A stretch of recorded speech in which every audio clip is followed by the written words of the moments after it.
Thanks, Andre. Tyler, welcome back. I'll ask you a couple here. First of all, just kind of, I was hoping to get the recap of the unfortunate ending to your season. There was some discussion about that play and that hit. First of all, just wondering what you thought, and also just let us know about the rehab and how you're feeling. Well, thanks a lot. Yeah, I'm excited to be back. First of all, the injury was unfortunate and frustrating. But if you're wondering if I thought it was dirty or anything, I don't think it was dirty at all. I was just in a weird spot when I went and got back and picked up the puck. I knew I was in a tough spot, and yeah, I think it was clean. It was more my fault, really. But the rehab's going really well. I skated today with our trainers. I worked out, so it's going really well. It's been a good process. Obviously frustrating, but things are moving along smoothly. And obviously, it didn't take too long for you to sign on with the Oilers again. Was this kind of always where you were thinking you wanted to stay? Was there a little bit of shopping around? Just wondering about the choice to stay put.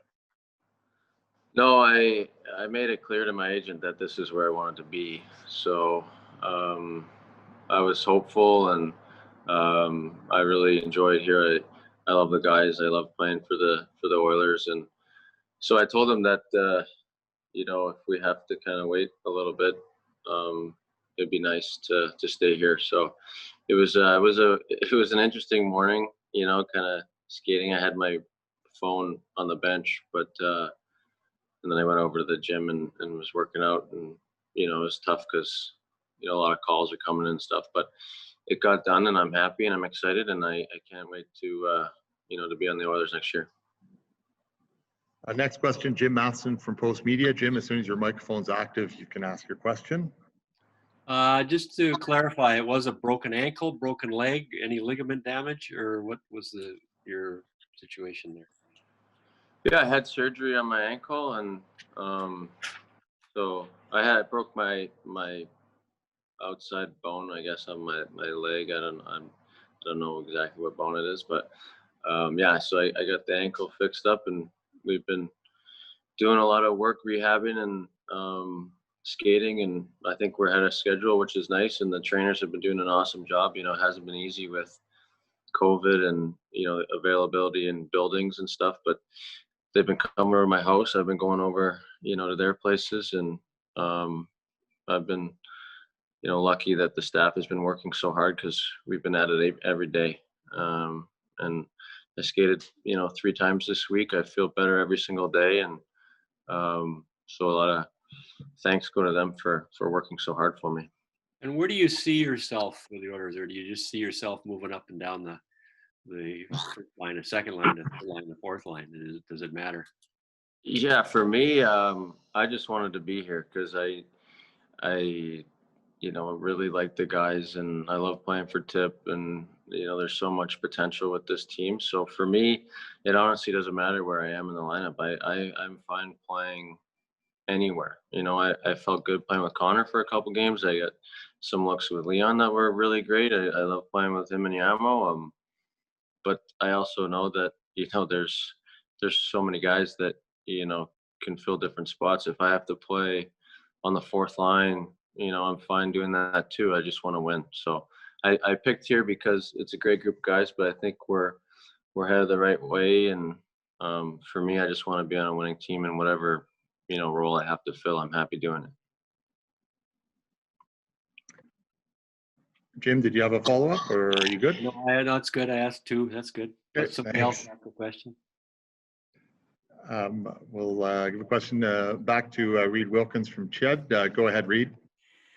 If you don't mind me asking about another guy signed today, Kyle Turris. He would have been an opponent, obviously, for the last decade or so. Do you have a report on this guy? What do you expect as a teammate?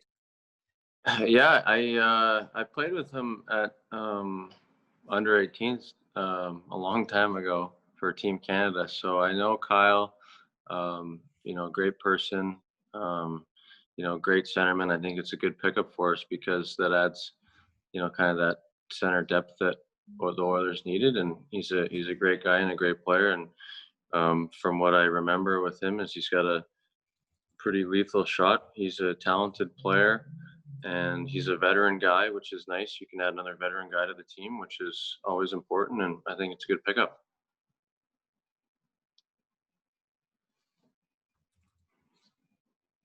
Sorry, are you good, Reed? Yep. Thanks, guys. Okay. Next question to Bob Stauffer from Ched Radio. Bob, go ahead as soon as your microphone's active. Let's try that again. There we go. How's that? You got me? Go ahead. We do. Go ahead, Bob. All right. Tyler, look, you've kind of gone from, a team with some expectations in Toronto, Ottawa, a little bit of a rebuild into Edmonton here.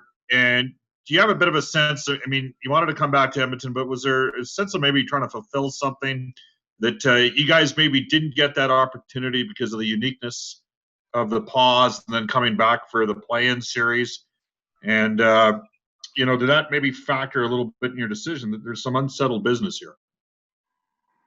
Well, there definitely is, and everybody is disappointed with the result, and it's unacceptable. My main focus was just the fact that the future is bright. You have Connor McDavid and Leon Draisaitl, like you have a chance to win. So I guess maybe not so much as redemption as it is just the fact that this team has such a bright future, and everybody obviously is pissed at how it ended last year. It wasn't good enough and it was disappointing, but these kind of things with younger teams are important to learn from. We know that we have to play a certain way to win.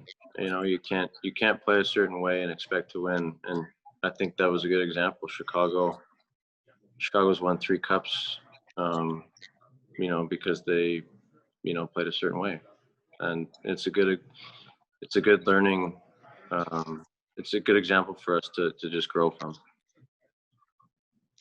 And my follow-up, Tyler, if possible, has to do with the evolution of the game and maybe how 5 or 6 years ago you'd have 2 lines that could score, a checking line and then an energy line. And now really you've got, you got to have diversified scoring in your top 9, and maybe you can afford to have some or a little bit of a grinder, checker roll in that bottom line. And has this maybe helped extend things for you and give you more opportunities? The fact that you can be kind of a whackable player that moves up and down a lineup, and the fact that you need a more diversified scoring attack in this day and age in the NHL. Yeah, man. I think if you look at all the teams that went far, they have, depth. And if you look at Dallas, they had great depth, and Tampa Bay, Vancouver had good depth in their run.